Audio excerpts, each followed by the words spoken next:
welcome to the Yang Gang Roundtable. It's 4:02, Sunday, May 17th, 2020. I'm here with Ariel, Faye, D, Jeremy, and myself. I guess I'm not here with myself. That was a syntactic error, but I'm here as well. And this is a basic income advocacy podcast. We talk about universal basic income, poverty, and electoral politics. And we don't have a particular agenda today, but we are all basic income advocates, always paying attention to the news and thinking about what we can do to advocate for our cause.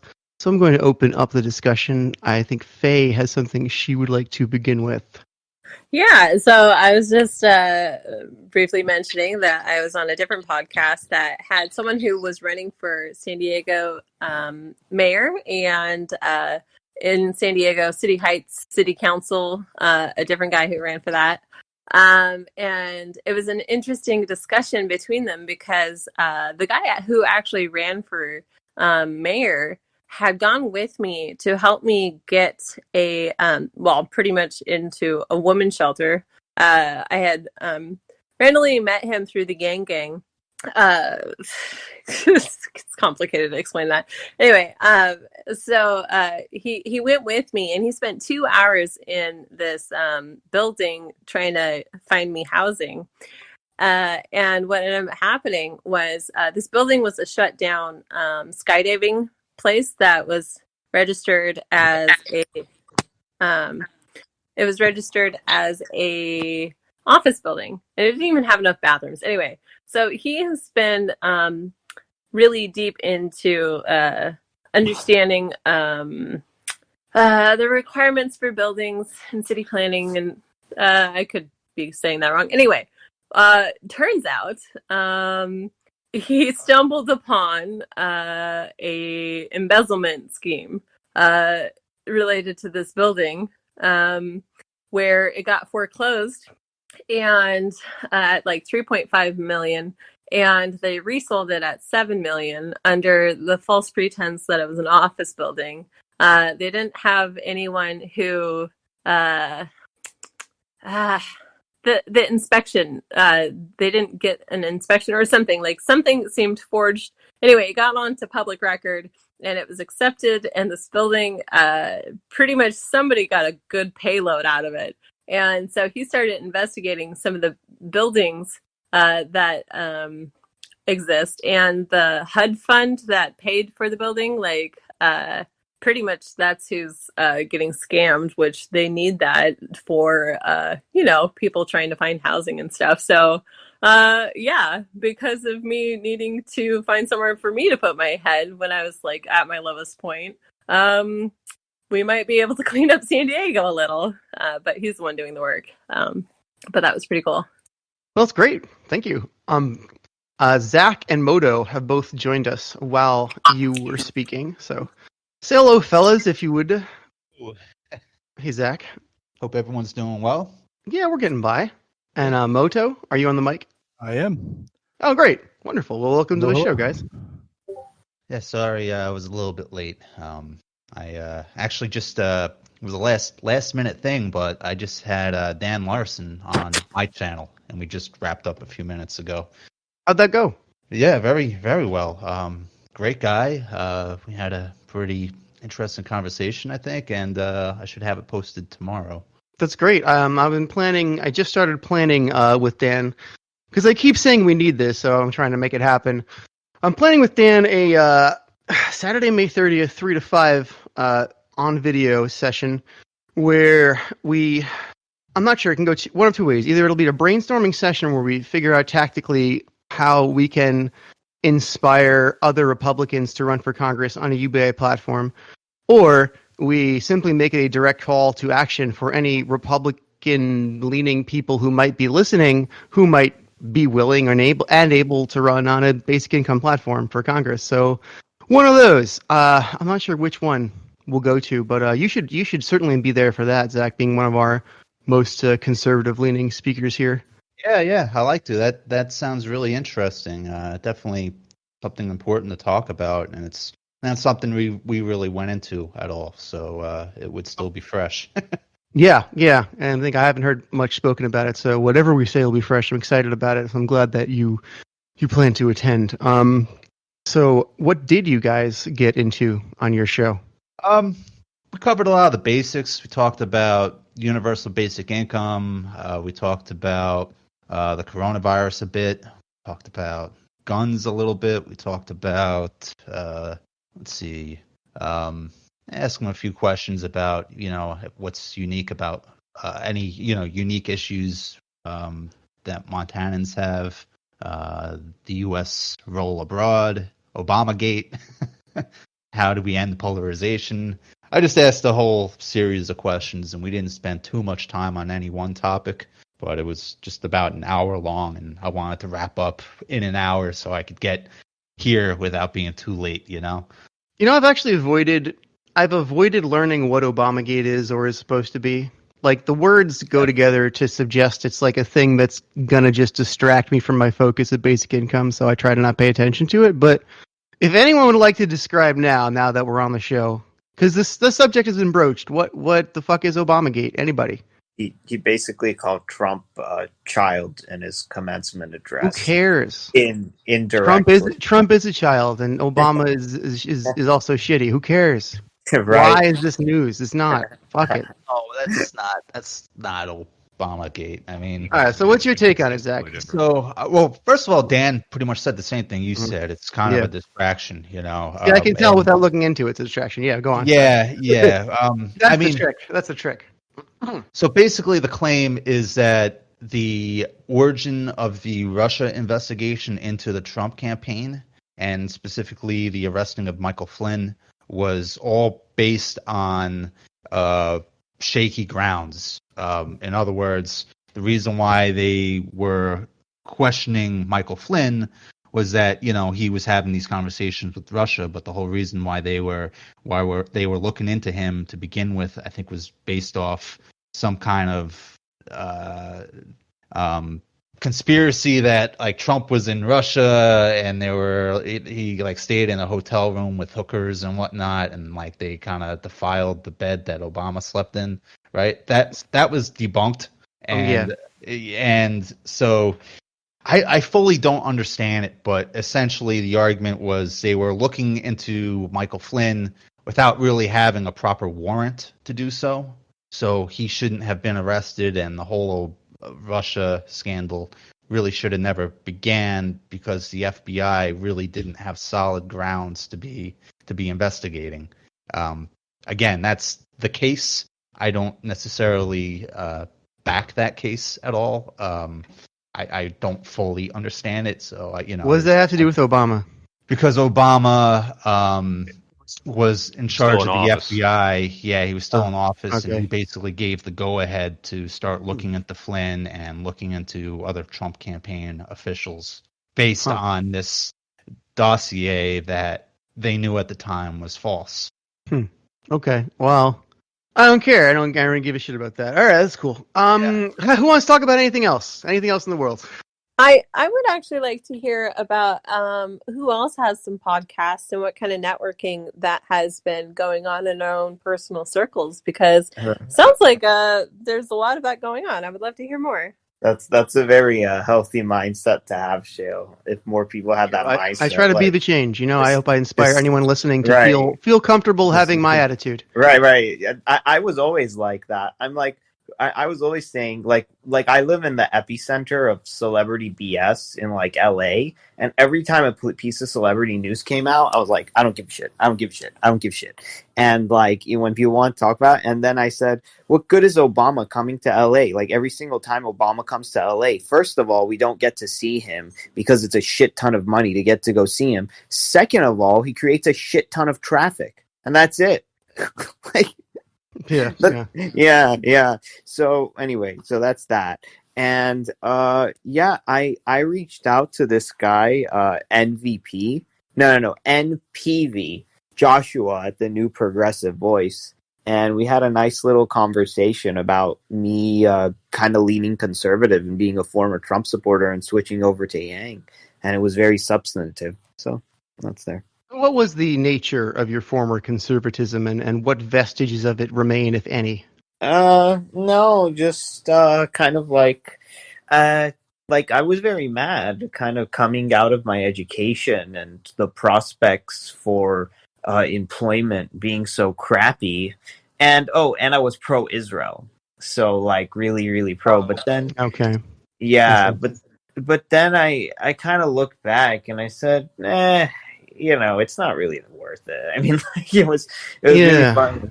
Yeah, yeah. It's a weird conflation. Like Israel has absolutely nothing to do with, the anti-Mexican my Trump stance day-to-day or life. any of the other Trump stances. It's just a hodgepodge of largely Right, unrelated things. right. Yeah. I mean, I've been to Israel, and like that. That's that was fun and all, but like other than that, like I really, it Right. has So it nothing was to do. not like an economic conservatism in any way.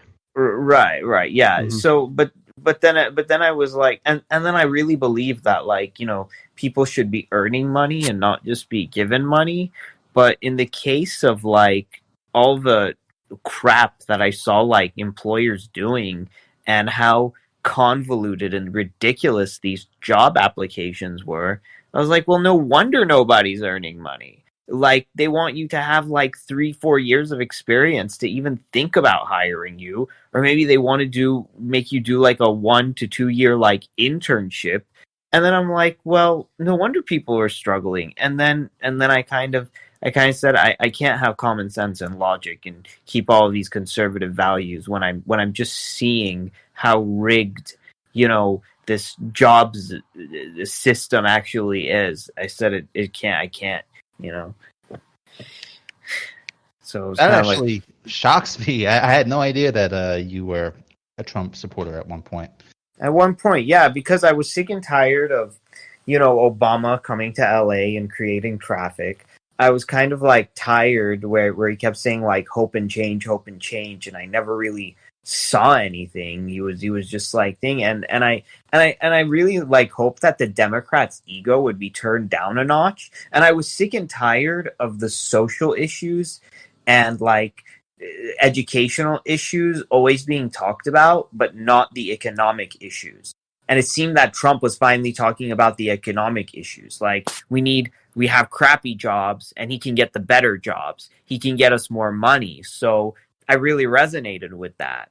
But then, like Yang said he got the problems right, but his solutions were nonsense and garbage. So once he got in, I'm like, oh, like when he got in, I have to admit, I felt a little bit of that German word, like Schadenfreude, to see like all these like super Obama lovers and like kind of SJW people like losing their minds. And I'm like, because I felt like I had been ignored for the longest time as a person struggling in the job market and economically. And I'm like, well, but then little by little, I saw that the extremism on that side was just as bad, if not sometimes worse, as the kind of SJW extremism I saw on the other side. So that's when I thought to myself, like, you know what? The fringes, whether they're just extremely right or extremely left, are both terrible, and I can't be part of either one of them. And Yang was just that awesome center that said, you know what? Yang said, you know what I'm going to do? I'm just going to get the best of both worlds and what makes sense and bring them together. I'm like, I'm on board with that. Yeah, well, very well said. Huh. Yeah, So wait, explain that word you said, the German word Schadenfreude. What does that mean? Taking pleasure. Taking pleasure. Yeah. Okay. That's what I Taking thought. pleasure in the pain of someone else or the downfall of someone else. Okay. That's kind of what I thought it meant, just by the context there. I have to agree with that. I found it very fun just looking at all those memes of like people on the far left just crying and holy cow. That was funny. Kind of funny because I consider, I don't know. I mean, I would probably qualify as far left for most people, and I don't feel like most of us were as bothered by that as your typical Democrat, ironically. I think we sort of anticipated Trump winning. I don't know. It's interesting to see the other side of it, but I know for me, I checked out long before. I mean, this is how cynical. I was a notch. I was a little more cynical even than Moto, where I was I was I was a Bernie supporter in 2016. I was very progressive. I was very burned by Hillary winning, but I thought that well, if Hillary steamrolled Bernie, a real politician, in the primary, she'll have no problem steamrolling Trump, a hilarious clown, but not a politician, in the general. And I was wrong. I was completely wrong. And actually, I kind of hoped Trump would win of the two of them. I didn't like Trump, but I was like so tired of the liberal establishment who just failed us since the 70s that I was like, anything, let's roll the dice.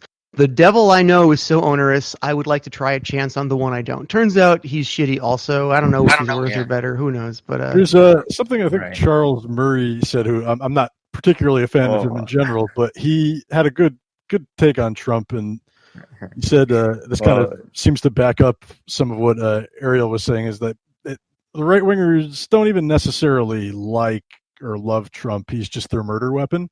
That seems to ring true quite a bit for the Schadenfreude and the other kind of gleeful aspect at seeing Right. the Democratic establishment Well, fail. it's kind of like the South Park episode, the douche and the turd, you know. Or yeah, you gotta remember too, right. the candidate Trump is nothing like President Trump. Oh, At yeah. least originally, he was like, 100%. healthcare, everybody's gonna get healthcare. It's gonna make sense. I'm gonna do it in a smart way. Don't think about it. I'll think it's gonna be smart. Yeah. You're gonna get the healthcare. You're like, yeah, I like this. This makes more Right. sense than, Right. you're gonna fill out 100 forms. Talk to 9 different counselors, and if every I and T is dotted and crossed correctly, maybe you'll get healthcare. That's better. I would rather take a chance on the fast talking carnival barker. He will at least be fast, right? If nothing else. Yeah, I think yeah. really we just need to investigate how we're doing things, because I mean, there's not a lot of transparency behind what people are doing when they are in office. In my Right. opinion, we think there might be, but I mean, could you and I personally go in and investigate this? That there's all these safety protocols. I understand that, but we're very worried about how our leaders are handling things, but Can we poke around to see, where things need to be changed and have an actual input on that too? Because they're so far removed from the problems. They live on, Yeah. billions of dollars, where they are. Ditto. They don't understand what's going on with us. Right. And there's only so far something taking pleasure in an SJW's pain can take you. It's and then it just becomes exhausting. It's like then you're not so petty anymore that you just want to see the previous people who wanted Obama or Hillary. You just want to see them sad. It's okay, you're done with that. It's let's get to the solutions. Enough. Well, I think that's why we need to form these communities in order to talk at a local level on how to fix things, because to rely on someone so far up at the top, it's not relatable anymore. I think we need to form specifically communities that don't identify as Democrat or Republican, are inherently political, explicitly political communities like this one, and don't fall into the trap of pretending third parties are currently viable in the United States. So we have to form nonpartisan political communities, in the words of Dan Larson, nonpartisanship. I think what the Bernie campaign ran into within the Democratic primary is even not so much like a local or national thing, but how they're integrated with each other. So you could say, all right, we're gonna do Medicare for all, or we're gonna do UBI, and it's gonna be so much better than what you have now. But a lot of what people are protecting is not even so much a matter of policy as the patronage networks that they rely on. And I think in general, the Bernie campaign vastly underestimated the power of those patronage networks. Could you explain that to me? What do you mean by patronage networks? So take South Carolina is kind of where it really all unraveled, and that's an interesting case because you have someone who, according to SJW logic, the black Democratic voter should be your perfect audience for kind of left wing, both left wing social and left wing economic programs. But what we saw in practice was Biden just clean them up completely, and that was really a repudiation of that entire line of thinking. In this case, what happened is you had Clyburn essentially runs a political machine there, and his endorsement carries a tremendous amount of weight. It's like, all right, why does that carry a tremendous amount of weight? Because you have him essentially being the funnel through which the black churches and all these other infrastructure that is relied upon in South Carolina uses to distribute the goods that they do get. And you have this upstart saying, well, no, we're going to get rid of all of that. Trust us, and we're going to give you something better. Well, I mean, the problem is, that's a big gamble, and I think that is something. I think if Yang runs again, and the Yang Gang probably wants to be aware of, because that it's a similar structural problem that I think. Yeah, I mean, I think the best way to approach that right now is to raise awareness of that the structure is completely non-functional and decayed, and it has so many inherent contradictions and flaws that it really is worth uprooting it. It's not worth protecting. I think that's kind of the stance of most of the Yang Gang right now, and that we're kind of tasked with convincing everyone that is the reality of the situation, and it's a difficult thing to do. So the community leaders that need to be in charge instead of who are, like, how do we shift focus to them, though? I mean, that's a good question. I think, and the question is also, do we want to even replicate those patronage networks? Because they're kind of ossifying. They're they can kind of just end up wanting to perpetuate their own existence more than really solve problems. So have you really won if you replace the existing one with another one, or no, you don't. You're trying to create more of a universalist vision where everyone is kind of has more of like a joint view of their fellow citizens, instead of these pressure groups that are kind of vying for table scraps from like a party machine, and it's a big problem, and I definitely don't have any answers on it right now, but it's definitely something I noticed. Well, I mean, everyone's always trying to get money out of politics. That's the holy grail type answer for that. But you can't get money out of politics because money's in politics. It's a sort of chicken and egg problem, It's very American. Feels very American to me. What I noticed was kind of strange when because I'm so fresh to politics. Like, I'm just playing the catch up game, right? And like, there was this divide between people who communication divide between people who get money from super PACs and people who are volunteers and people who are like actually on the campaign, working on the campaign. And it's like, shouldn't all these people be communicating together without so much taboo? Shouldn't there be better structure? Because like I noticed like there was a lot of miscommunication and like people duplicating the same thing instead of evolving structures that exist. And it just seemed like a lot of unstructured chaos because of all these rules that really, like you got to be like, by the way, I'm not here when you're, with all these legalities in the way. But like, these are the people that need to be able to hear from. Why are they cutting off this communication?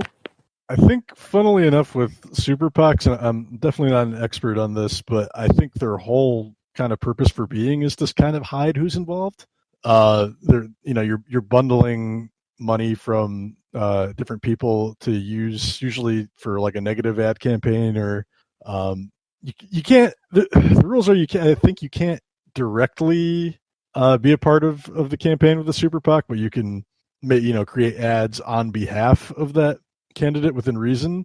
So there's kind of they're almost a loophole. There's this purposeful distance between the actual campaign and kind of like freelancers, and it's dumb as hell, and I don't know why we do that, but I just feel like it's just too much of a disconnect, I think, in my opinion. What were you going to say?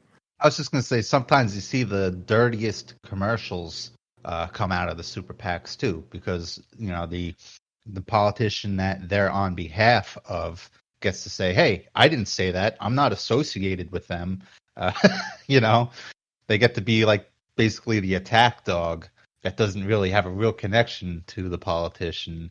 And in addition to just flooding politics with dark money, they make politics dirtier than it has to be as well. Yeah, I think it goes back to transparency. There's none.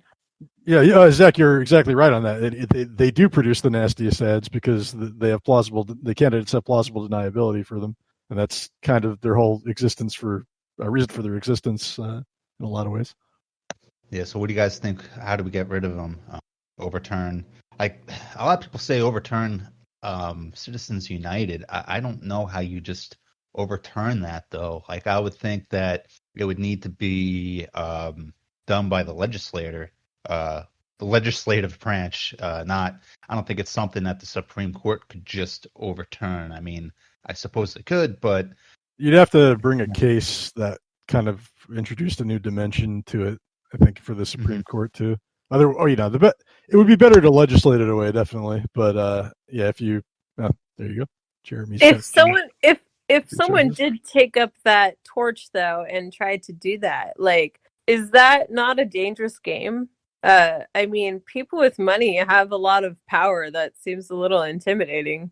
Like you would almost like have to risk everything, I think, to really go after super PACs, right? Or am I just being paranoid? I don't know. I mean, I don't think they're necessarily really popular with the average person right now. I'm not even sure that it's people enjoy. I'm not even sure it's necessarily good to be like, say you're associated with the super PAC. It's really just kind of this way to launder your dirty politics, and so no one wants to be too closely associated with them most of the time. I think there are some that are like a little bit less negative, but even so, they're probably not a great thing for democracy in general. Well, there's always going to be those bad apples, but I think there's a lot hiding within these.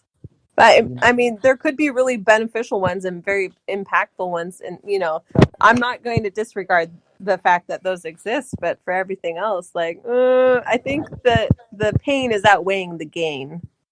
As you guys, I just saw this. Want to switch gears here a little second? Ariel, you are not speaking into. You're covering your microphone. Oh, okay. What about now? Is it working better? Better. Okay, so just a little bit to switch gears here. Mark Cuban just commented about like a UBI, and he said, "I think that fear of failure is like what motivates people to succeed, and the UBI would take that away." And then he just got an avalanche of comments by saying that like things like Jeff Bezos got like a ton of investments from his parents, and whatever happened to it takes money to make money, and just an avalanche of comments just debunking that stuff on the spot.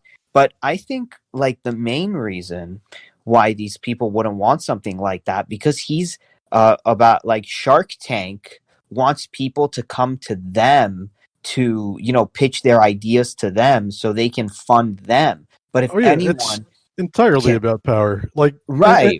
It's about it's a power, because it's like you're not going to be our bitch anymore. And it's also for our money. If what he said were true, I mean, like take a look at what class the most entrepreneurs come out of.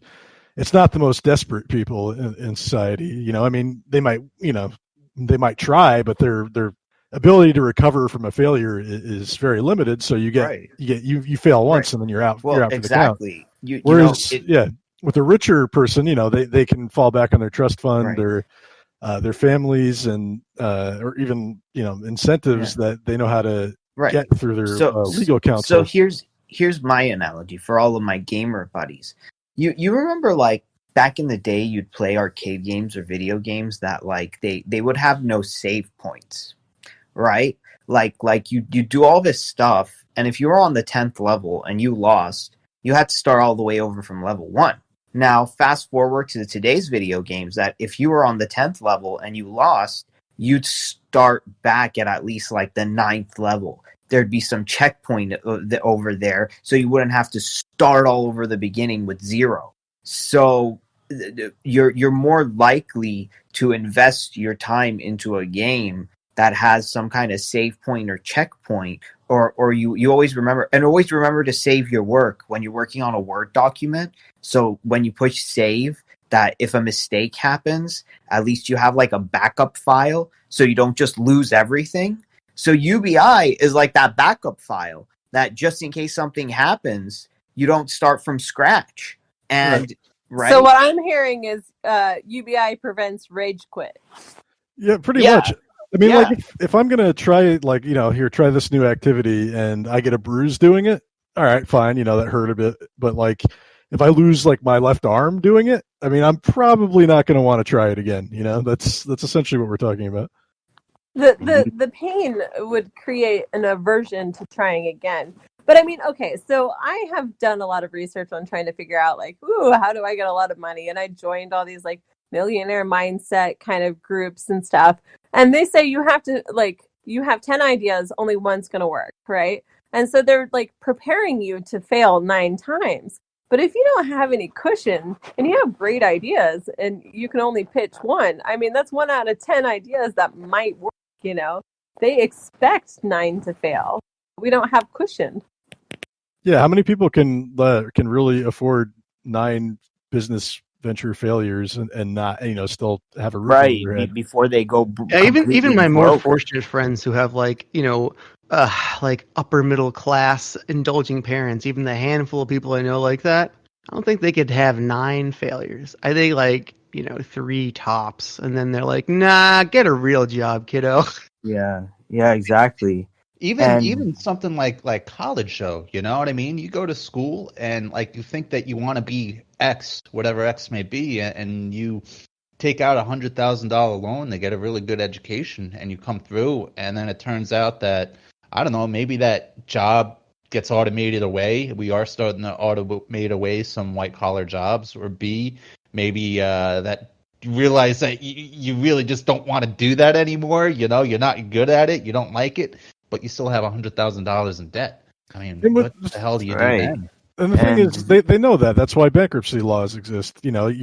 That's why ancient civilizations had debt jubilees, because after a certain point, the cost of risk taking and doing anything just becomes too great, and you end up stagnating or falling apart. Or in the case of ancient civilizations, you have like a conquering army saying, "Hey, if we take over, we'll forgive all your debts," and then you have like a peasant rebellion on top of an invading army. That's not so much a danger now, but it's just kind of that's too bad. Play. Yeah. Well, there were a conquering army.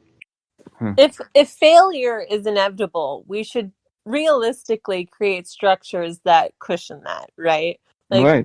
And encourage failure if that's the case, because we know we have to fail in order to evolve any idea.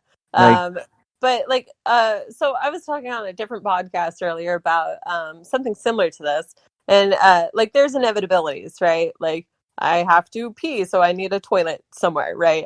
I need somewhere to be protected from the elements. I need Wi-Fi eventually, inevitably.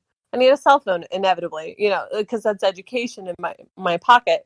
So if there's all these inevitable things in human existence, why are we having people incentivized to leech off money off the people who have to use these services? I feel like the incentive becomes greed and exploitation when it's just going to happen. I feel like there's got to be a transition between or like a transfer of this structure that exists into one that works better. But I don't even know how to do something like that. I think it's obvious that they want their prestige and their power, and they're disguising it in morality and common sense and stuff like that. It's all just gaslighting for all I'm concerned now. Explain more. Everybody Give me an sees example. through the bullshit. Could I hear an example? Yeah, sure. Because they'll say like, "Oh, but pull yourself up by your bootstraps." But you came from a family of means. Jeff Bezos got like thousands of dollars of investment to start Amazon from his parents, and he had that cushion that we're all talking about. Because if he failed at Amazon, it wasn't a life or death situation. He you know, but he succeeded. So it's just like going into a casino and with an idea. It's like you put your idea in the slot and you know pull it, and then you either win or you lose. But who's going to go to the casino? The person who's on his last couple of dollars, or the person who has, you know, an infinite amount of money that'll never run out ever? I mean, they both might go to the casino, but the thing is, if the guy who doesn't have much money loses, he's going to be repudiated and considered morally bankrupt than the bad guy, even if the person with a lot of money spends far more and Exactly. risks far more and It's a loses double far standard. more. Yeah, then you know he's you know totally reasonable, upstanding. You know, Right. But if you because like if you I said this and I'll say it again. If you play a game with cheat codes, you're not good at the game. You just have the cheat codes. You put on that cheat for infinite health and infinite ammo and you win, and then you say, "Oh, I did it because I'm so good at this game." No, you're not. I like that analogy or metaphor, whatever it is. But I think that really explains a lot too. If you compare it to, you know, you have, let's just say person A is low income and it qualifies for poverty level, right? And then you got a billionaire. Okay, they're not starting at the same like baseline, are they? Right? One person's inevitable needs cost time, right? They have to invest time in order to meet their basic needs. The other person has all the money in the world to pay for the services, and it doesn't cost them any time. So, I mean, essentially, they're playing on different games, you know, cheat codes, because you it takes time to acquire, Right. you know, the money. It Mhm. takes time to acquire the wardrobe and all this other stuff. Right, yeah. And if you tell them, you know what, turn off your cheat codes and play the game now, they're not going to want to turn off their cheat codes. If I went to Mark Cuban and said, okay, all the money you have in the bank, all your assets, all your everything, give them all to me. Go into some random town in the USA where no one knows your name. I'm going to take all your contacts out of your phone, out of your anything. You got no contacts, you got no money, you got no assets, you got no nothing. I'm going to send you to some random place and make your millions of dollars again. You think you take that on? Let's see. There are very rarely people who take that on, but it's essentially like if you die in Minecraft, you lose all your stuff, right? You got to go back and find new stuff, or you know, hope not all of it disappears, but you know, in that amount of time. And I think more people need that restarting. But if we inherit things from previous generations, that's also part of the problem. I mean, some countries they'll actually burn all your assets when you die. Like like none of the family inherits anything, and that way everyone starts at an equal level playing field. Yeah, I don't think that's right either. You know, there just needs to be more support for people. And UBI brings that support. You know, encourages people to take risks. You know, but you know, if I'm really successful in life and I have a family, I want to be able to pass some of that down to my kids. You know, I should have the right to do what I want with my stuff, and if I want to give it to my kids, government shouldn't be standing in the way of that. Yeah, well, I think this was more like a cultural thing for these other countries. Right. I mean, I get some of the beauty of it because you have to go on your own hero's journey, essentially, is what it's encouraging. But here's the treasures of the one before you, you know. So I think there's got to be a balance. I think if it's abundance, that abundance should be like redistributed to other people. But yeah, I don't know. Yeah, it's all about balance. I mean, you still can do that. Like, if that's the philosophy that you want to leave to your kids, like, hey, you gotta work hard, because if you don't work hard, you're just gonna end up blowing all the money on cocaine or something. You know, I can understand people not wanting to give their kids a ton of money. Definitely makes sense. I just think that should be a personal choice, not something that the government mandates, you know? Well, I would like to talk about humble people who get humbled, like wake up calls of sorts. There was this person I know. Their family's well off in a different country, and they're like, "Well, I don't want to be reliant on your money." Well, they came to this country, and anyway, he was spending money based on what his family would spend, and he started dating a girl who was really like, I can't date you. You don't understand the value of money and you're just wasting it. And anyway, so he decided to give away all his money except for I think like $10,000. And guess what? It dried up quickly, right? And he had to get a job and then went into journalism. But he was like, oh, I get it now. But it took that humbling moment to like cut himself off in the personal choice. It might have been inspired by a woman, but now they're a leader of a nonprofit making a lot of good change in our country. So, I mean, it was what they needed. Yeah, wow, that is a pretty amazing story. But I think if more leaders would humble themselves by cutting themselves off, that would be quite impressive. Yeah, it's kind of crazy just how a lot of them don't really seem to understand how much money it takes to do anything. Either they have like wildly inflated or deflated views of how much things cost. Like I forgot who said like $1,200 was supposed to last like a couple months, and it's like where? And I don't. It's so weird that they have this one size fits all mentality because different things in different parts of the country cost different prices. So it's like $1,200 to everyone. Okay, like it goes a lot further in like some rural town in I don't know Georgia than it does in a metropolis like California. Correct me if I'm wrong. So I don't know. I read an article a while back, and people making $100,000 in California still need multiple roommates to even afford rent. And I mean, I read that a couple of years ago, I want to say, but I recently was talking to someone who they're like, I make a lot of money, but it's too expensive, so I'm not actually well off at all. And I'm like, huh, interesting. I kind of wonder about that. I mean, I in some place like San Francisco or like Vancouver, that might be true.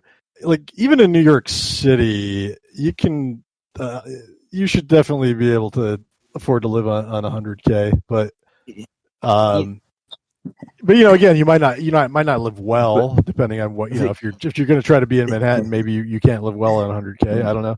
You know what's interesting to me, you guys? It's like a dollar is a dollar is a dollar sometimes, even though like things cost far less in some places.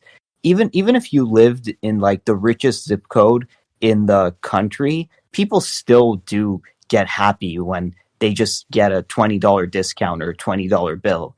Even if they live in like it's still a spike in like dopamine. Like I don't know, correct me if I'm wrong. Well, okay. Well, when I was in San Diego, I hung out with a lot of the homeless people there. They were chilling at, I want to say, Ocean Beach. Okay. And, for them surviving in a city that's so expensive, they get really creative, which is beautiful to see, right? It encourages a market that is different. It's more like social currency plus what can I make with my own hands? Also, am I going to get harassed by the police? Because that happens a lot. But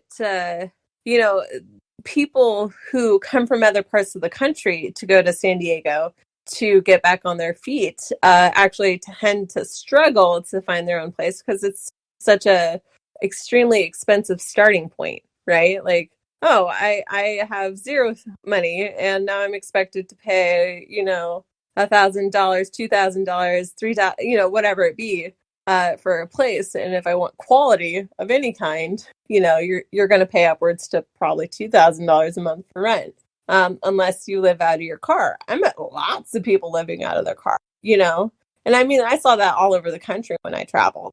But it's better than sleeping on the streets, I think that kind of rent is kind of a whole other ballgame, though. I think we also, even without getting into the how you enforce or control rents. The fact that we've kind of turned into an economy where there's only like 5 or 6 really viable cities in the country to make a good living in is definitely not helping. And you've got so many other cities in the country, in the middle of the country, even in lesser, like smaller cities in California or in New York that are perfectly serviceable in terms of their infrastructure, but just don't have the eye of venture capital. It's just a bad way to distribute resources. An interesting graphic here. So it's that green one that shows how much $100 is worth across the country. So the way that they're calculating this is that $100 in California is really equivalent to like $89. $100 in Missouri is the equivalent of 112. So yeah, it's a dollar is not a dollar in this country, depending on where you are. When you factor in like the cost of living and what are they pegging the original 100 to? the cost of housing, I think, is the main factor.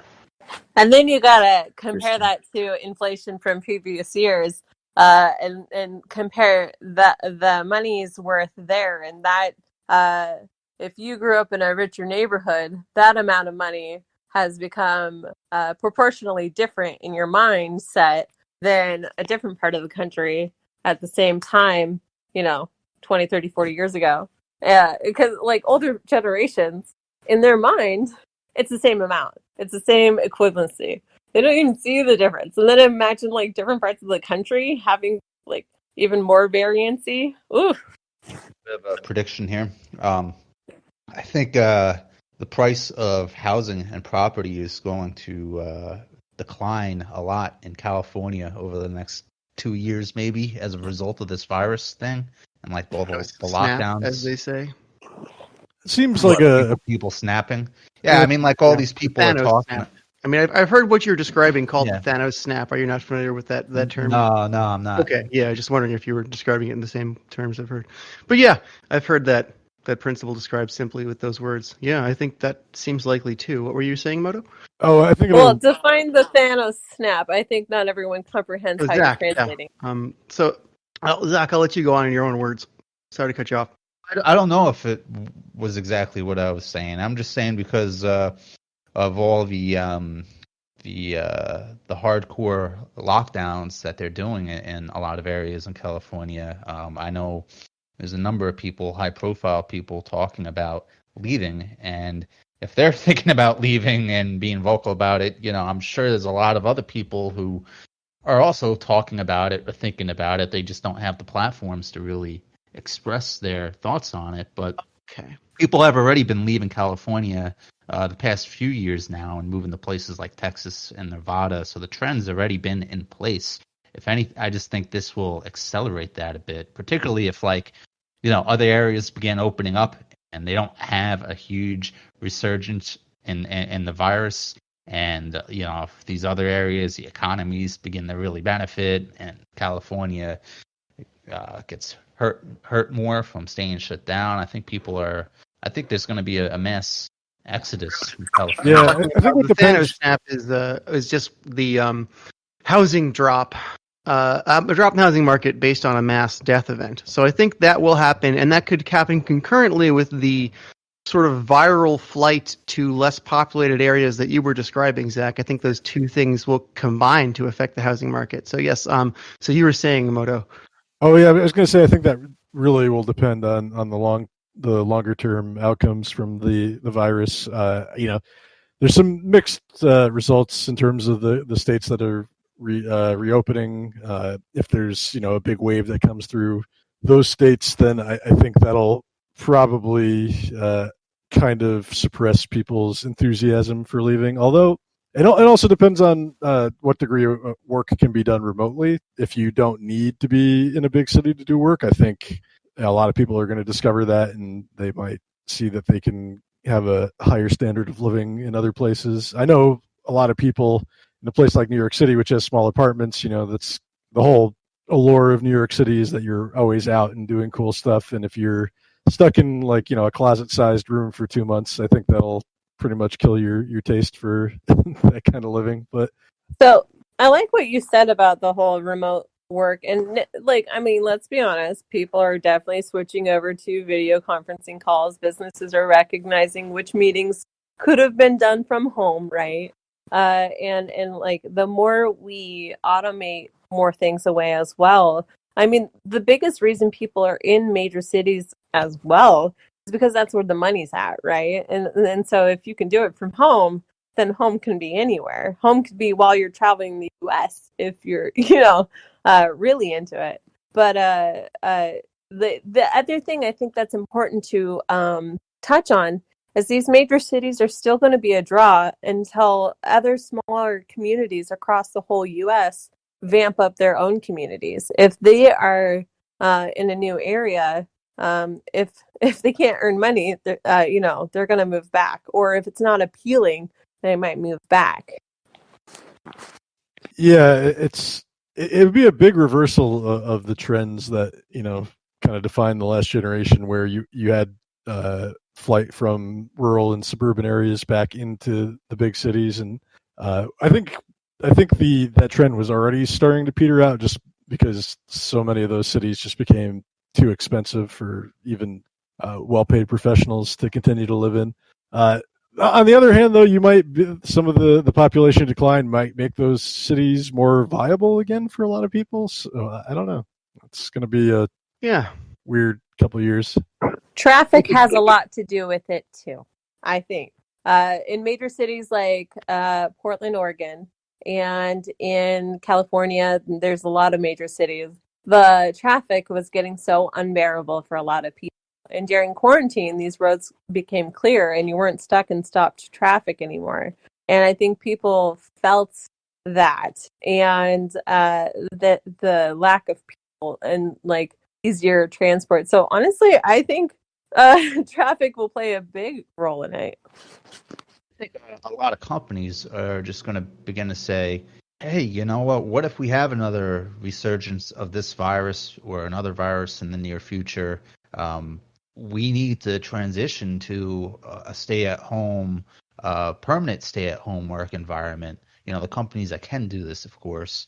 And that opens up the door to so many other savings and benefits for them as well, because, then you go from needing to recruit people who live in your immediate area or who are willing to move to your city, to being able to recruit people from really around the world to do these jobs.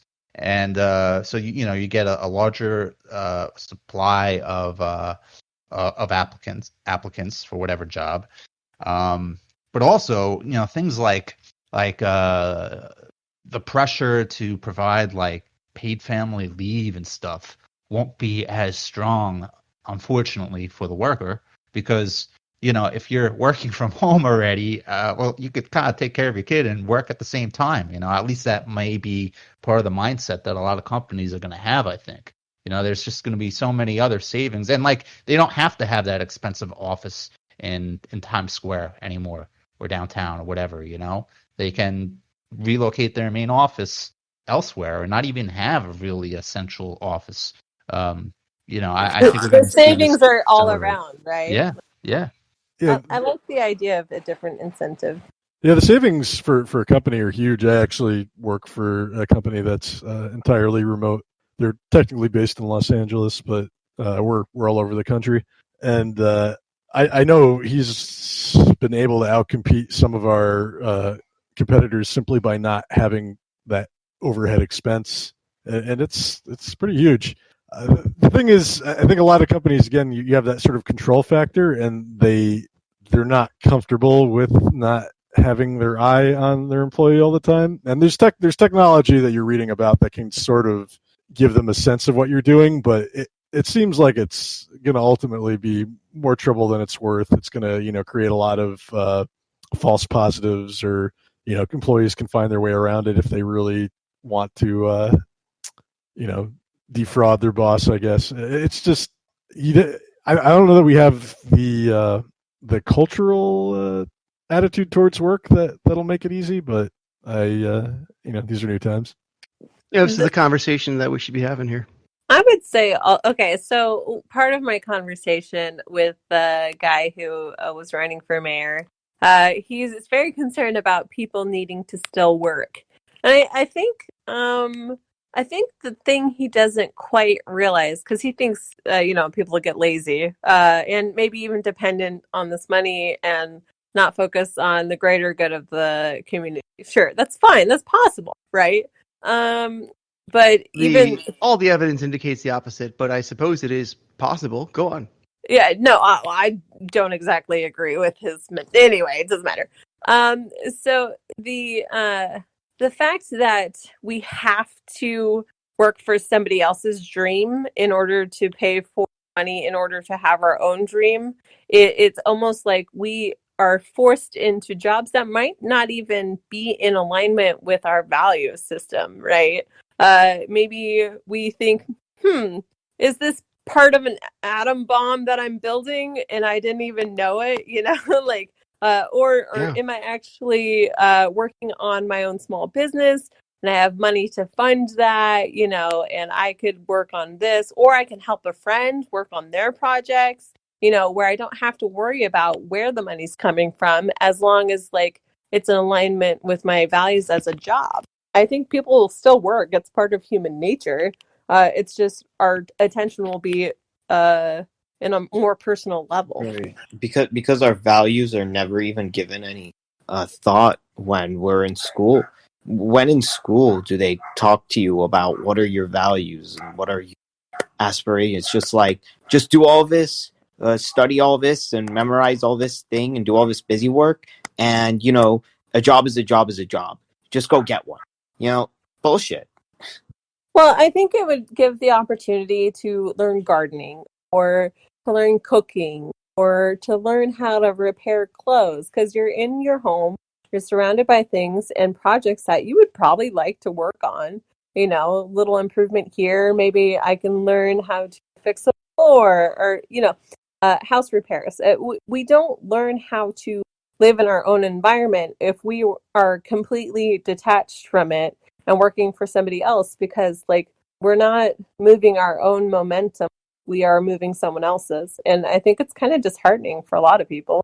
It's a concept called intrinsic motivation, as opposed to extrinsic, and the whole like labor system and employment and wage system is from the employee's perspective is extrinsic motivation. Even for entrepreneurs, the idea is that you're showered with riches and attention from other people for doing something, as opposed to doing something because you personally get fulfillment and enjoyment out of it. And it's definitely a thing that can happen, but I think not everyone has the same tendency towards it. And I don't know to what degree it can be trained, but I don't think anyone's really tried either. I think we need defining moments to cause us to do something. We like having motivation and momentum, but sometimes, okay, this has been my experience. I was given the gift of time for a bit, and then what I did initially? I was like, what? I'm gonna sit and watch movies, play games, and then those games lost their appeal because it was just droning on. And eventually, I trained into myself, oh, when I start feeling bored or like lifeless because this is not fulfilling, then I will do something that I've been wanting to do, right? I can learn to redirect my attention when I'm feeling bored and unfulfilled. But as long as people train that into themselves and actually try it, but we don't do that as a teaching method either. Like, or maybe we do, but I don't think we do positive. What is it? Not affirmations. We don't encourage it. It's like the positive, the dogs, the thing. Like it's back to intrinsic and extrinsic motivation. And, I agree, and it's also about sometimes those little wins that you get like really motivate you.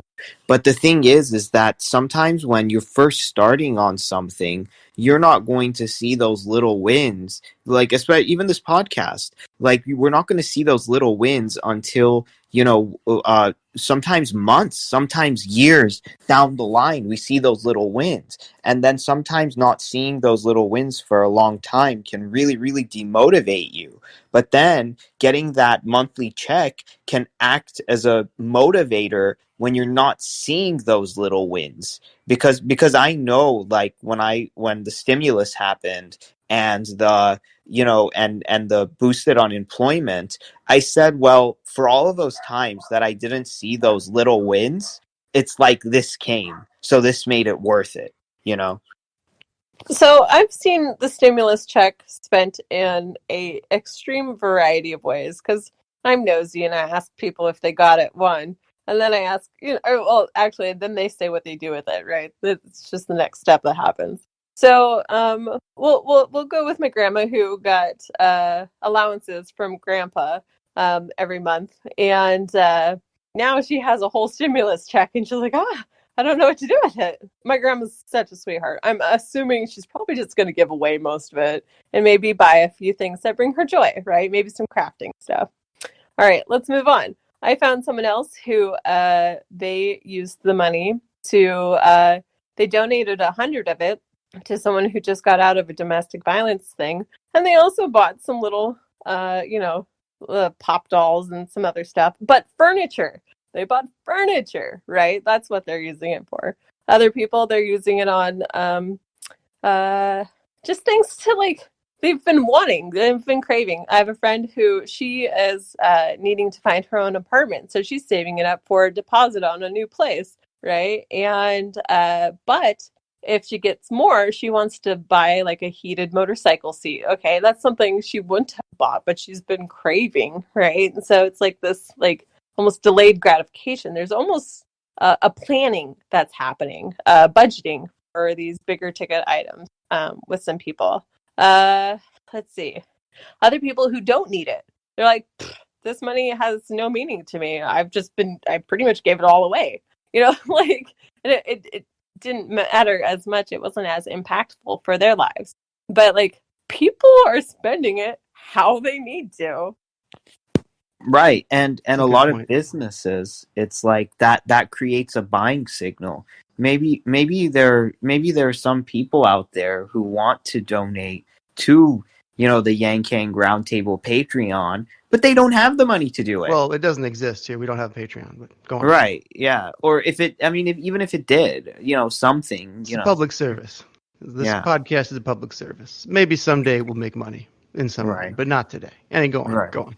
But I'm just saying that there's a lot of, if your idea is really good and you make it into a business, but, like, the people really want your stuff but they can't afford it, doesn't mean that it was a bad idea. It just means the people can just afford your things. I mean, like, how obvious is that?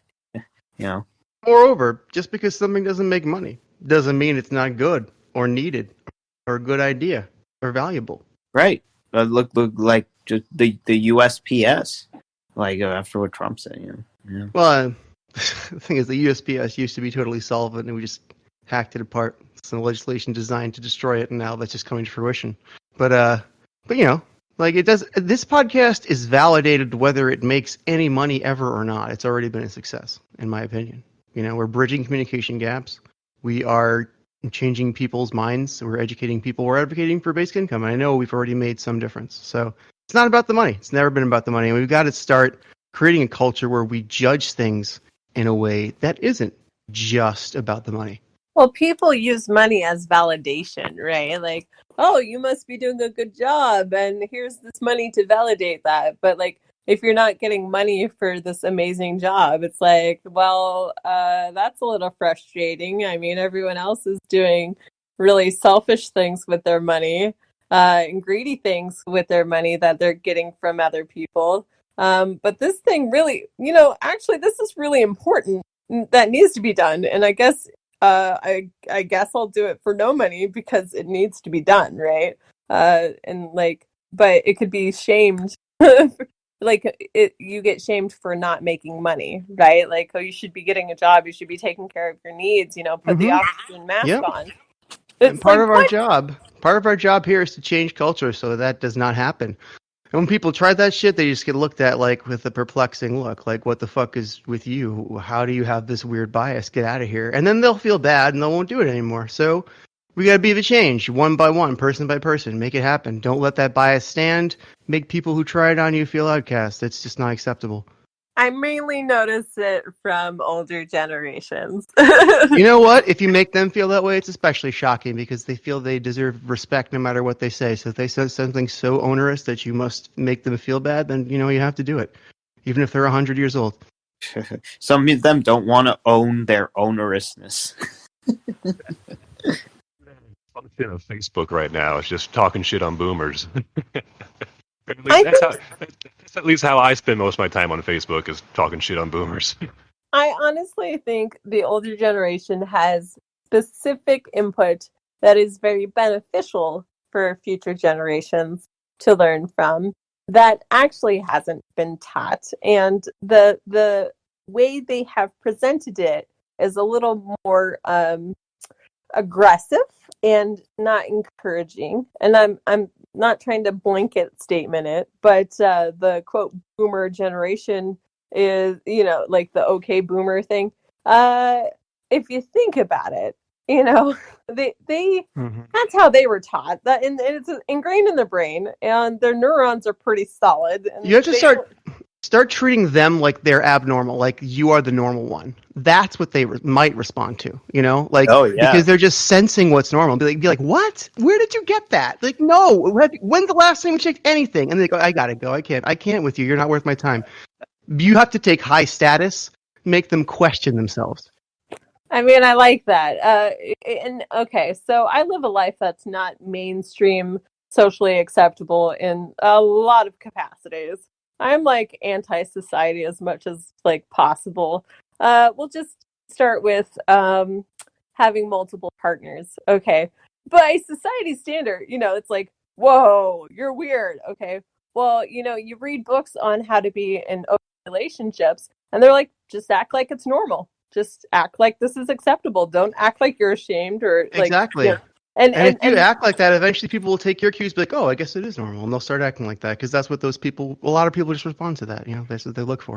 I would say that I get pushback. Don't get me wrong. I have people that are like, whoa. But realistically, it helps you sort out the people that you don't want in your life anyway, right? But also, it's the beginning of a change, right? If one person is willing to stand up and act like it's normal, maybe someone else might. Maybe someone else might, and it trickles out. And I think that's the whole thing with the boomer thing. Act like we are the normal ones. Because honestly, we've had education online from collective people who are finally figuring out self-help in a global capacity.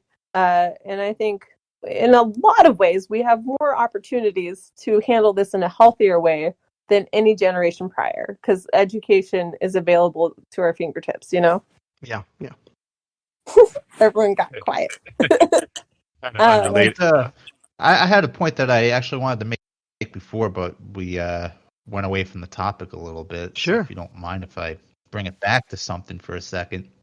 The whole point about UBI potentially making people lazy and not wanting to work, I don't necessarily think it would be all that bad of a thing if we had less people in the workforce. Yeah. I mean, one of the reasons why wages have been so stagnant for so long because there are so many people in the labor supply. If another $12,000 a year will effectively take you out of the workforce and stop you from competing with other working class people, then that's not a bad thing for society. Yeah, I want to make a note of that before we move on, Zach.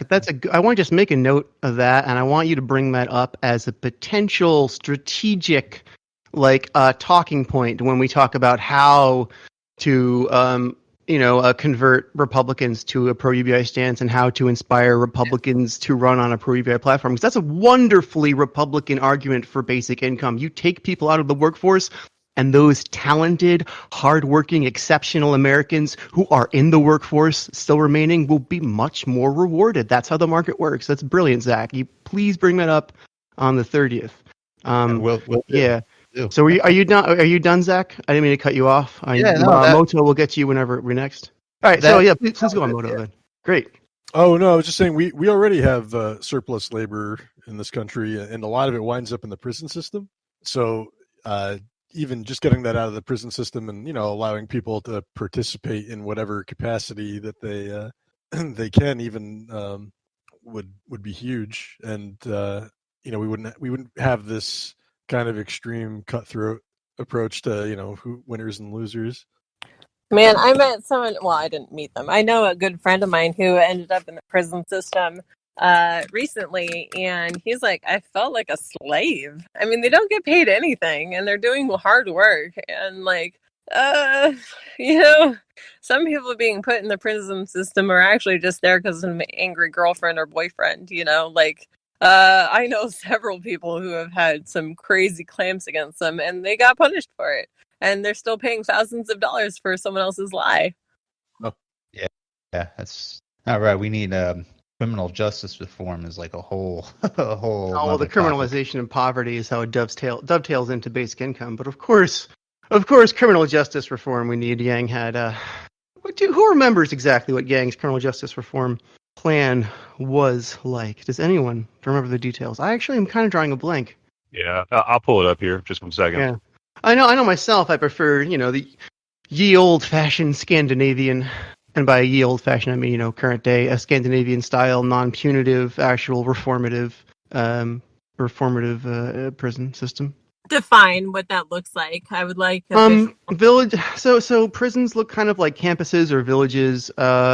People are reformed in that they actually fulfill a role in this little sort of micro community that the village or campus prison is. Like you might be a shopkeeper, like a cleaner or something. You have to learn.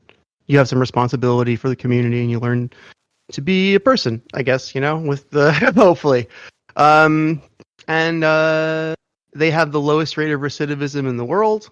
They have like the shortest prison stays in the world. They have like the lowest rate of incarceration in the world. They spend a good deal of money per prisoner, but they get much more bang for their buck than like almost anywhere else in the world. And perhaps most importantly, it's the most humane prison system in the world. It's the least torturous prison system of which I'm aware. So I think we should aim for that. I posted taking notes now. I posted Yang's criminal justice reform there in the chat, and it's rock solid.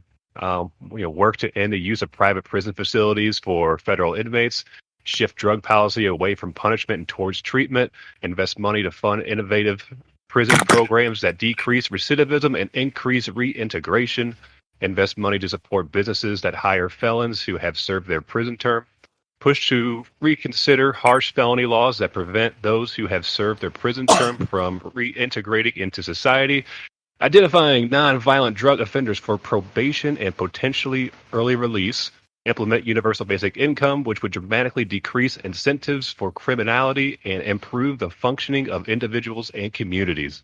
That sounds like several steps in the right direction, not quite all the way what I described. Does anybody else want to comment? I gotta say, I okay. So when I was doing my research for my game that I'm making, it was interesting because one of the things I looked up was what makes a healthy society.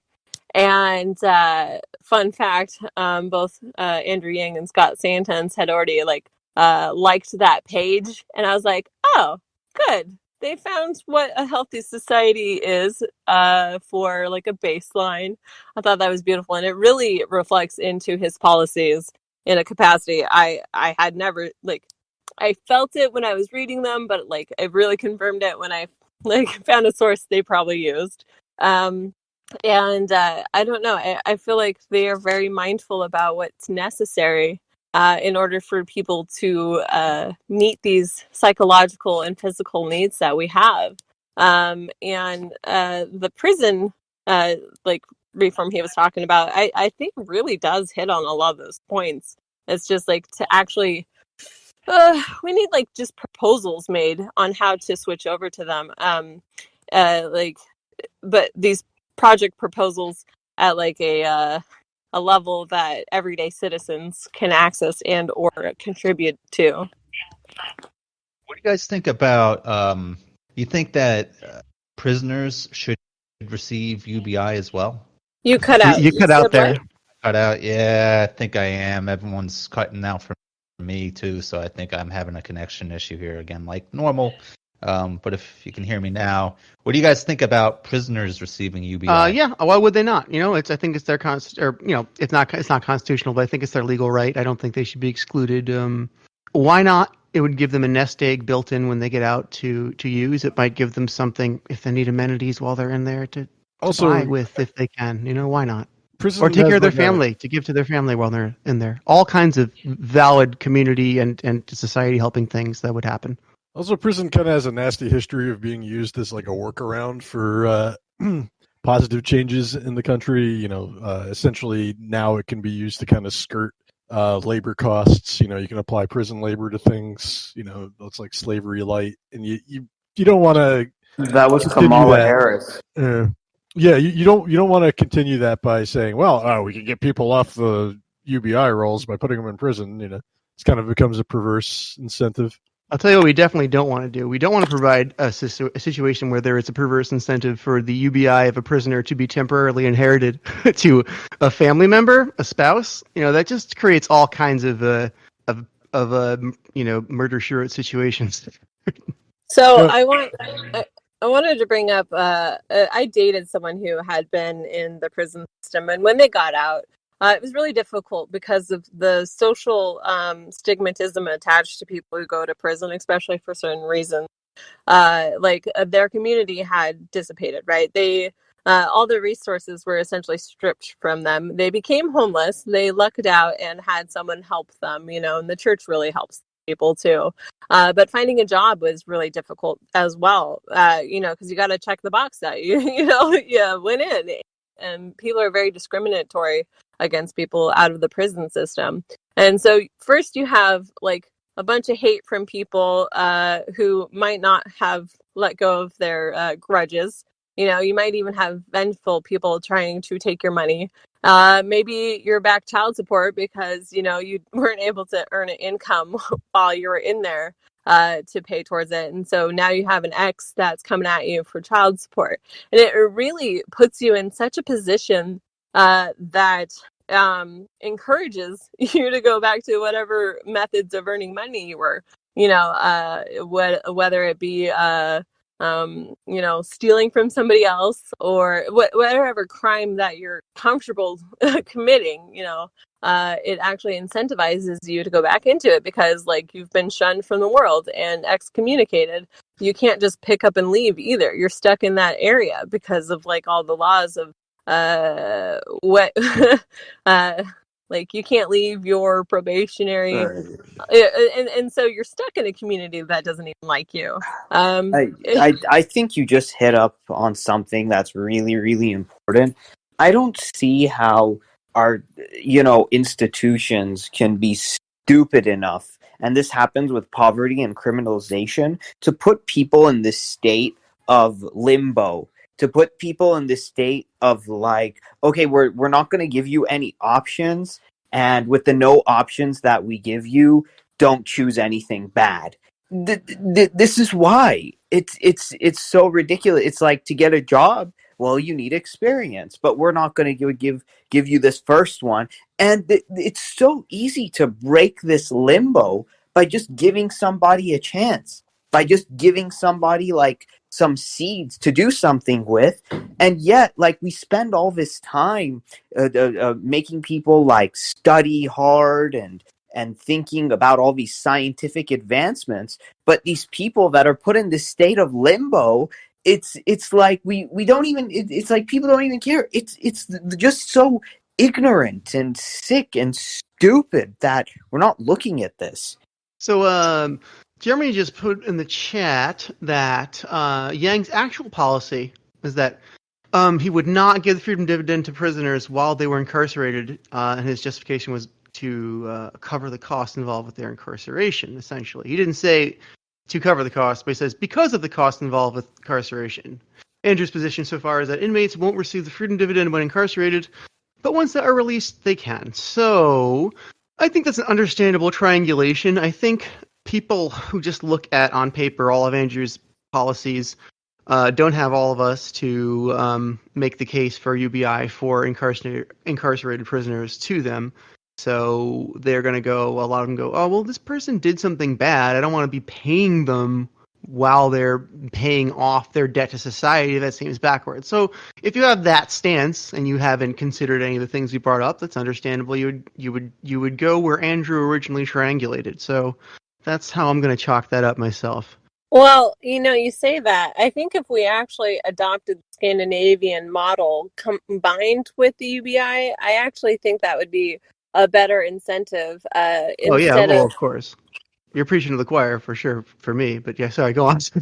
but I do think there is a valid point though of like not giving them the UBI while they're in there, because maybe they commit the crime to go in there so that nobody else bothers them. I'm not saying that's great because I'm Oh, it you think could that it creates a perverse incentive where our prisons are very nice, and also you can go live there and not pay rent and collect your UBI? All right, I'll split the difference with you, Faye. You get half your UBI as a prisoner. What do you think? I think I think if you get a fair amount of money for the work that you do and not feel like a slave, I think that and that gets in reserve for when you get out. And then when you get out, you get your first UBI check, right? Yeah. So you're earning towards that day you move out, of the prison system. Ah, so you're going with the Yeah. boss's original doctrine now. All right, I dig it. So Okay. yeah, so I just switched systems here real quick. So let me know if I'm still cutting out. You I think I sound should be a little better. you sound good. I think it's Yeah. a bandwidth issue, not a. Yeah, It might not be. I don't know. We'll see. We'll figure it off out. phone now. But anyway, I You think, sound good for now. cool. I just fear that if your people in prison are collecting UBI, I feel like you create an incentive there where if people know that if they're a criminal and they know if they get caught, well, they're going to go to jail, and at least they'll be fed, they'll have shelter, and they won't have to pay for their shelter or their food, and they'll basically have an income of $1,000 a month, which might be more than they were getting before they were in prison. And then when they get out, they get essentially a huge payday after 5 years. They get how much money that is. I feel like, was that 60 grand? That's a huge payday. 5 years at $12,000. So I feel like you might have an incentive where people almost wouldn't mind going to prison because they know that they're going to get a big payday in the future. I got two policies just off the top of my head. I want to recommend that would work to counteract those perverse incentives, and this is what I think we do. So, one, to address the loophole where the enterprising criminal could shrewdly decide to go to prison to collect UBI while paying no rent, while not paying for their cost of living.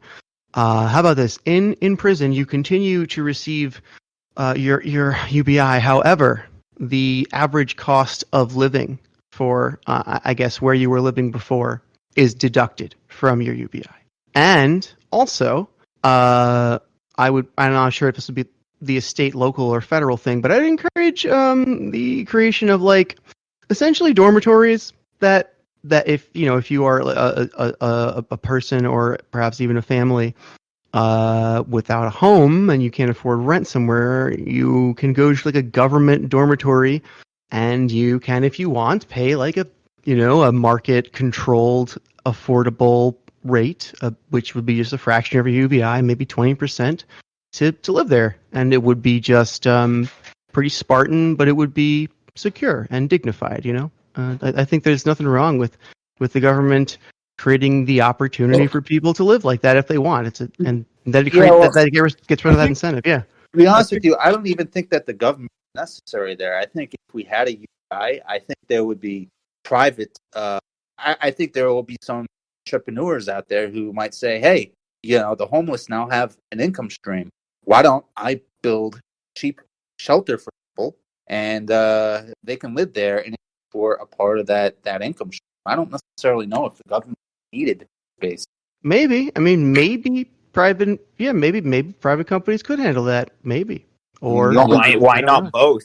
yeah, I feel like, government programs could ensure there's an alternative if private companies find a way to exploit the situation. And they could Right. also keep them competitive. So I think perhaps that is the best situation where if indeed the private market can outcompete, there needs to be a competitor to encourage them to do so. Because the problem is if we just go on theory, the private market doesn't need a competitor. It's just better. So let's not even have the competitor. Then the private market doesn't have to be better. So there's a catch-22. Yeah. Well, okay, so where they did a UBI in a different country, I forget where it was. They women's shelters cleared up in 6 months. The women were able to get back on their own feet without the assistance of anybody else. It gave them a place to land, but once this UBI started rolling in, they were able to get back up on their feet. And I get it. If you're not constantly feeling crushed by the weight of society, and you can make decisions that you have weighed the pros and cons of and made a decision that you have more control over, and somebody's not telling you what you can and cannot do. I mean, some people who have mental illness might need more structure, right? They might need assistance to find the help they need, cater to their needs. But in general, most normal functioning people can find and meet their needs if given the right resources. Right. So UBI solves that. And I think that could be used to make another Republican UBI argument. We could say this is finally how we can get rid of those nasty bloated safety net programs that we are so tired of, and we can do it more ethically than we ever have before. That's the Republican argument for UBI. So Ariel, please continue. Right, that's the thing that frustrates me, is that the people who have the most incentive in making sure that people never get back on their feet are the entire army of bureaucrats who means tests. That's the people, the gatekeepers who are employed to make to have the most incentive that people don't get back on their feet, because if they did, then what good are they? But and they're it's not just lobbyists. We have to look at that too, Yeah. There should definitely be a phasing out of certain systems that have been easily corruptible. It's easy to corrupt a large organization because there's so many moving parts. It's hard to watch one piece. But I mean, if it's on an individual level and they're taking care of their own thing, it's harder to hide that, right? In my opinion, I might be wrong. And it's like the poverty industrial complex that Lucci likes to call it.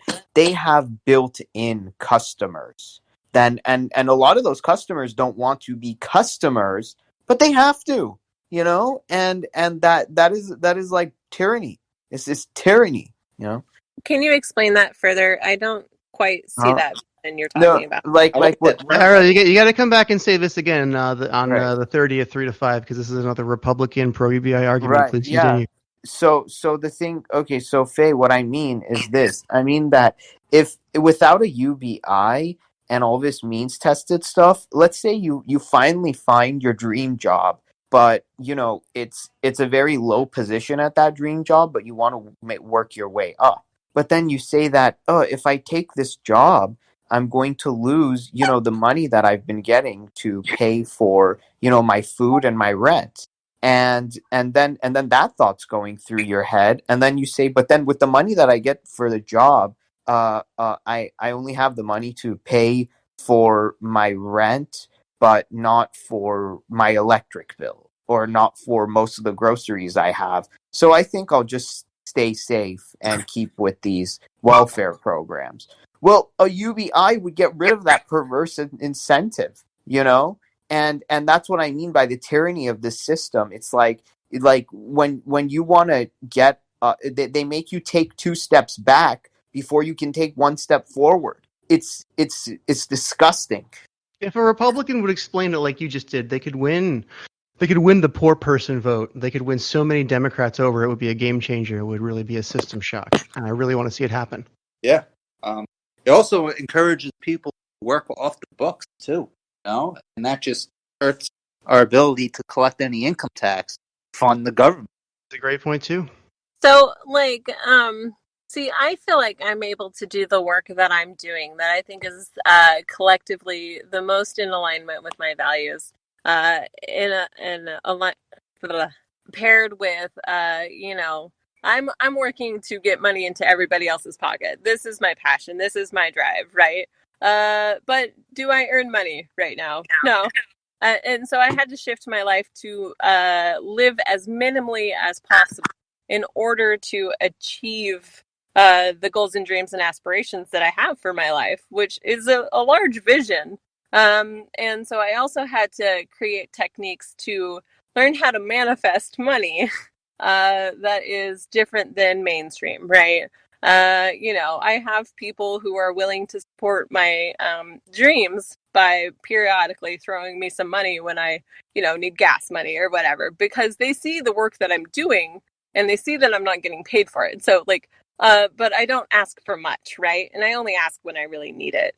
But this isn't something that's collectively practiced by society at large. So, we don't have dedicated minds working on stuff that might need dedicated minds and teams behind it. And, I'm trying to do it in a way that I can navigate more stealthy, because I think the changes I want to make, some people could stop me, but if I have conversations where I'm not a threat because I'm not connected to any particular organization, and I'm, what do they call that? Where you, contract work? No, but you do it for your own, you choose freelance. In a sense, all the work I'm doing is freelance for the United States, right? So that I can make my family and friends survive, so that I can help encourage money in other people's pockets. Like, I feel like the work I'm doing is very valuable in a capacity that isn't rewarded financially through any corporation. And sure, there could be ways I shift that, and I could be better meeting my needs. But honestly, I don't worry about myself much these days, because I feel like I found a community that's willing to support me while I do this work. But again, society is not structured for people to just give up their lives and fully dedicate to something like this. Clarify, you're talking about your work towards UBI, your work as a UBI advocate, right? Correct. Yes. Okay, thank you. Yeah, that was beautiful, Faye. Yeah, you're right. It's not. But more and more as society kind of falls apart, that's kind of, perhaps what we have to do. What else can we do when we're left with, as our lives are all falling apart around us? Honestly, society falling apart is making this work so much easier. And I hate to say it, but I'm kind of glad society's falling apart, because well, I mean, a society as cruel and as crazy as this really needed a foot up its ass. I just want to get that out there. But then it can learn after this. And I think it is learning. Think we will learn? I'm not quite so. I mean, I think we're gonna try to do everything wrong if we can. I think no, but it won't work this time. It won't work this time, though. Yeah, I mean, if we play our cards right as the Yang Gang, we can really, really capitalize on this thing. All we have to do is create the framework that people step into.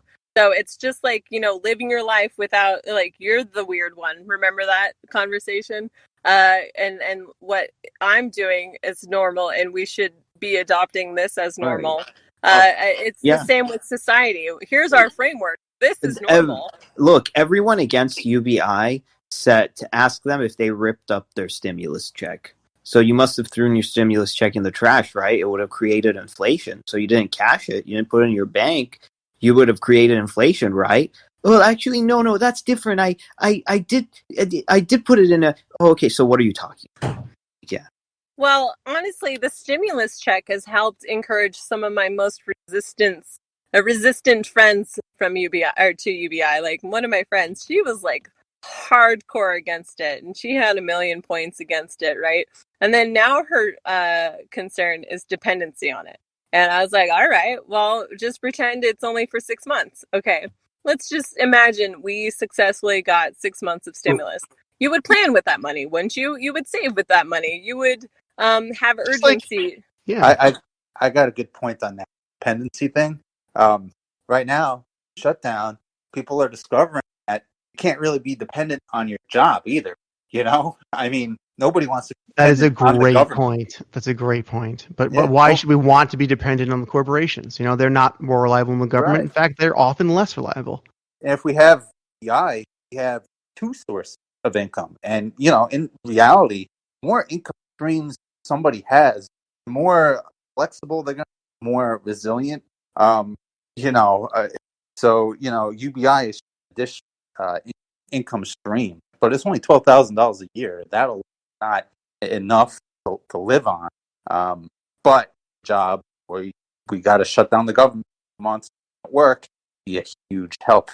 Yeah, you're cutting out quite a bit, but $12,000 in a year is enough to survive on, but not enough to self-actualize on. You will always have motivation to work, to contribute to society for money, which is a proxy for value. And, whether you feel positively or negatively about that, it is the way we do things, and that's a different conversation. But that works with the Exton system. So you will not have the fear of not making enough money to survive. You will live, but you will not self-actualize. So it's kind of right there, you right in the middle, Right. where you will have the motivation's not going anywhere, but the panic goes away, the By the anxiety way, goes away.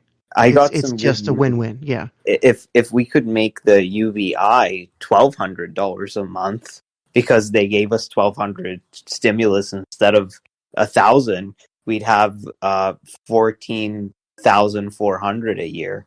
Just a thought. That's like the bought up an old modem. That's what that makes me think of. Anyway. But this also, okay, so someone who I met in the, I'll just say nomadic because I think that's a better term, the nomadic community, he bought a van with his money. And so now he can stretch out instead of the vehicle he was currently in, right? And he has more room to set up a shower and he could deck it out. But he's like, well, or I could just fix it up and give it and rent it out to people really cheap in this major city that's super expensive. They pay a couple $100s a month to stay in this van now that I have an extra space. Since they can't afford their own vehicle, they can't afford rent, but this is a good landing spot for them, And so it encourages people to use this money in order to help others as well, or themselves to upgrade and fantasize about little projects they can work on too. And so they're spending money back into the economy as they do this as well. So, Moto, while you're here, let's have some more of your counterpoint. Let's have some more of your doom and gloom. I want to hear why austerity is going to win the day anyway, because that's what's been happening, right? My whole life, it's always been austerity that's won out eventually. Why is it not? Why would it be different this time? I don't know that it's going to win out for sure, but I think the instinct that you're going to see coming off of this is that we spent so much money on addressing the quarantine that we need to now enter a period of non-spending or low spending and program cuts to make up for it. Now, that's not necessarily borne out by any kind of facts. In fact, it looks like we're bound for some deflationary pressure. Like inflation may not, is probably not on the table for the foreseeable future. But that's so ingrained in our politics, the idea of this debt framed as a household good or a household debt where you can't spend more than you have, instead of the kind of mass produced fiction that the national debt is. And I think it's not necessarily that it can't be overcome, but I think definitely can't underestimate how resilient these ideas are. Any responses? Thank you, Moto, for laying that out in its entirety. So what do you guys think about that? I want to hear. I think it's because Democrats kind of mixed in economic justice with a lot of social SJW stuff when it comes to going head to head with Republicans and conservatives.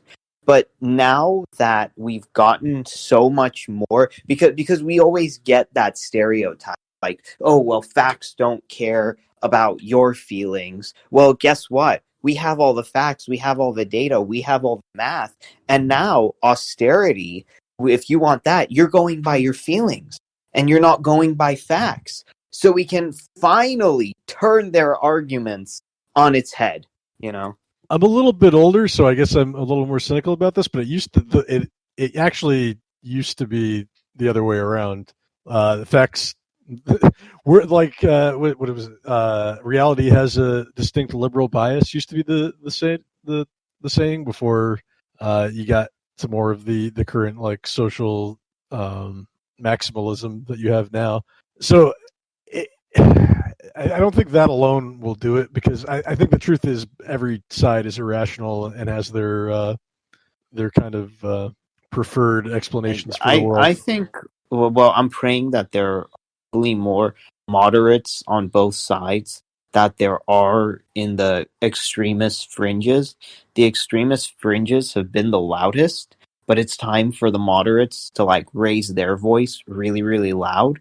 And if enough well-meaning moderates on both sides of the political spectrum came together and raised their voices, we can finally get rid of these fringes that have made things just so dysfunctional and so ridiculous.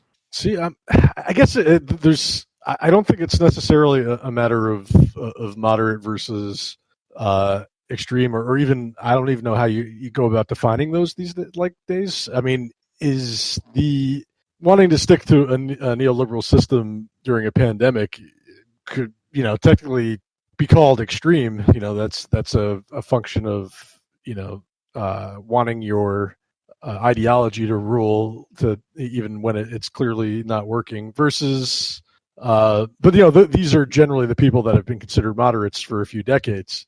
So those kinds of framings are they can be rhetorically useful during campaigns sometimes, and I think it's always to people's benefit to make their argument in a way that makes them seem not extreme, even if they're asking for something that's extreme.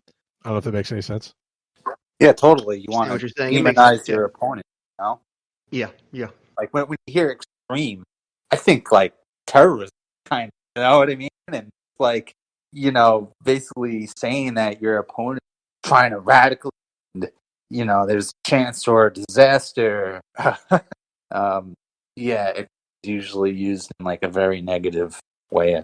And I mean, like, sure. And I mean, like, and the question is UBI extreme? It's like, well, compared to what? I mean, in what context? It's be extreme in the 80s or 90s when giving handouts for anything was considered a mortal sin. Where if you go back to the 70s, well, you have like Milton Friedman flirting with it, and and now the idea is that you present the idea in a way that makes it seem sensible rather than pie in the sky, and you try to use the current conditions to make your idea seem moderate, which is similar to what Bernie was trying to do with Medicare for all. It's what's extreme what's extreme in one circumstance is banal in another, and I think that's the thing. I think what I would say is reframe the conversation entirely. Say no. The entire false dichotomy of left right, of extreme not extreme, it's just more distraction. I'm not going to talk about whether this is extreme or not by your terms, and I don't know why that is something you take into account. If you look at the policy and you see that it makes sense and all the data is there, why does your sense of it being extreme in a very impressionistic way even matter? And I'm going to say to you, buddy, I think you're just afraid of change. And you got to relax, and that is how you should deal with your fear that this is extreme. That's the case I would make to anyone.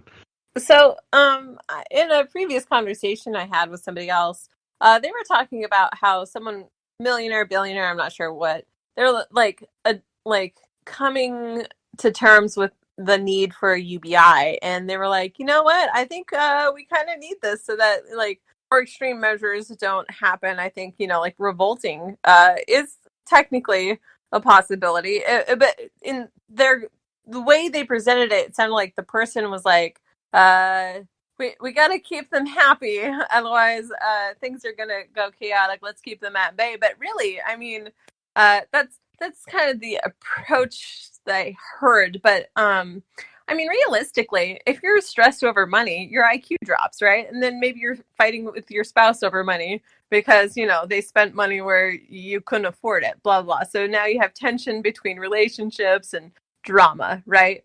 If you give people money, that's no longer an issue. They don't have to fight over that. And they don't even have to use bandwidth in their brain of like what we can and cannot buy necessarily based on survival needs. That is another Republican argument for UBI right there, Faye. I hope we remember this on the 30th. It is a moral, family-based argument for keeping the nuclear family intact. Thank you. Sorry, I did not mean to cut you off. I just want to make note of this. So please continue if you had more to say, Faye. Yeah. So, I mean, you could, you have the money to take care of your needs and you're no longer fighting. And then you're also spending the money back into the economy, which makes the big business happy too, right? They want the money being spent. If nobody has money, nobody gives them money, blah, blah, blah. But I mean, also, if you get closer and closer to survival, like you take away my house and I have a gun, you might see me pull that gun out, right? Because I'm defending what my survival is. And the closer we get towards death, you know, looming over our heads, the more aggressive. You know, if you aggressively go towards an animal, they might become defensive. Their fangs might come out or their claws might come out, right? Like especially if you're trying to destroy their home or whatever, you know, they're going to protect it. Alex Jones said he was going to eat people. I do recall that. That's pretty much par for course for him. I'll eat my neighbor's ass. Oh, I mean, let's all hope it doesn't come to that, right? This is what we're trying to avoid. But that just explains the need for UBI more, is so that we never even get close to like taking away someone else's survival, because you bet we're going to defend it. You know, Yeah. we're going to become more desperate, and we might steal from other people. We might, you Exactly. know, just back to that incentive to do crime. You know. If you are in a place where you're bragging about first order of business, I'm ready to eat my neighbor's family. Why is that your go-to? Why do you think that's where we are as a society? Why is that where you want to be as a society? Or if not, why do you think it is inevitable as a society? I'm a real negative guy, and even I'm not that negative. What in the world is wrong with you, man? My friend, why do you think this? You know, why? I just don't understand. And Alex is rich. Like, he has money. You know, I think a lot of it is showman. You know, he knows if he says some crazy things, it's gonna get attention. And especially with him being banned from all these platforms, like he really just has his website and that's it. So like he's really got to be loud, and ridiculous things if he wants to make some headway and attract new audience. It's unfortunate that strategy does work as a bad faith tactic in the economy of attention. That is probably all it is, because that is what works, and that's what we see.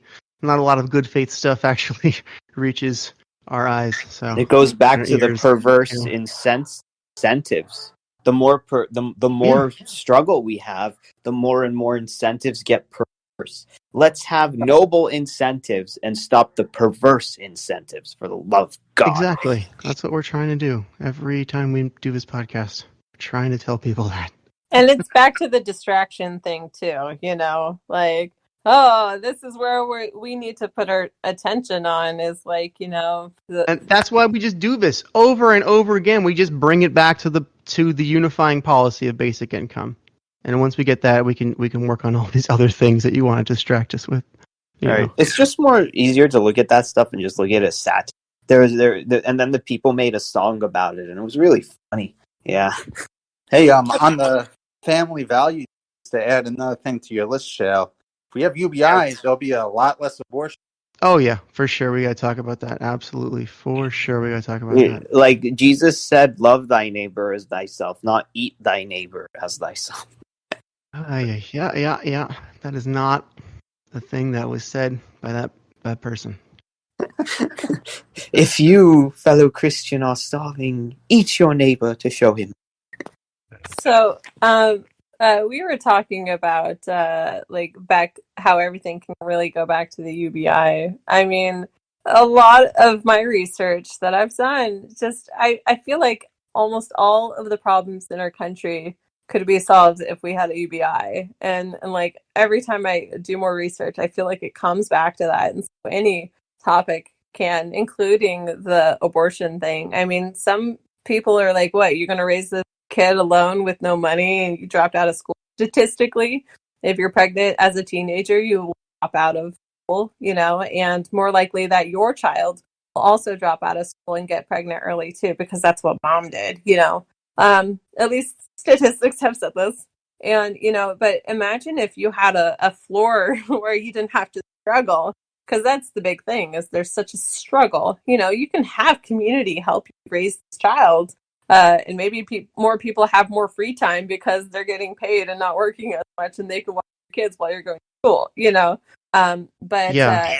and then you continue your education, and you continue your fight, to raise a child, because maybe you do want to be that's fine, but society has been making it difficult. And maybe their teenage boyfriend dips out, or even adults, it doesn't matter what age your boyfriend dips out, you can still take care of that kid easier if you have a UBI, right? And you don't have to be dependent on child support. Absolutely. And anyone who says no, that working mother needs the fear that she and her child will die is healthy. It's what keeps us going. You have to address that directly. Say no. I will not let you sell me on fear as a virtue. I will not let you sell me on suffering for no sake at all as a virtue. And then you make them answer those words. What will they say? I don't know. What will they say? Yeah, that's what I keep thinking. It's like this is the kind of ideology that belongs in a straitjacket and a mental, but we have it running our lives. It's about time we started confronting it. It's like having the crazy uncle at the table, and then you want to call out like his stupid behavior, but everybody just says, "Shh, let him do what he wants." No more. Shh. We're gonna say something. You say that, and I thought of this particular person I know. She has 3 kids, and one of the kids is got an eating disorder. Eats so much that they vomit pretty consistently, which is not healthy. But they also scream and yell at their computer in a way that's kind of concerning, right? And I was like, hey, maybe you should go check on them. Are they okay? And they're like, oh, that's just how they are. What?